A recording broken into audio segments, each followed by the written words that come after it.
بسم اللہ الرحمن الرحیم۔ السلام علیکم ورحمۃ اللہ وبرکاتہ۔ 100 مرتبہ درود شریف پڑھ لیجئے۔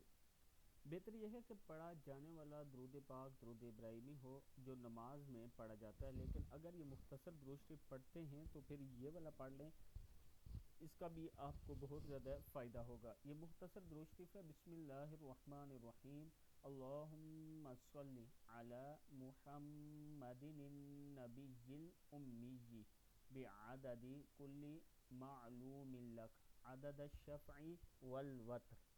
اللہم صلی علی محمد النبی الامی بعدد کل معلوم لک عدد الشفع والوتر۔ اے اللہ، درود نازل فرما نبی امی سیدنا محمد صلی اللہ علیہ وآلہ وسلم پر اپنی معلومات کی تعداد کے برابر اور موجودات کے برابر۔ صدق اللہ العظیم۔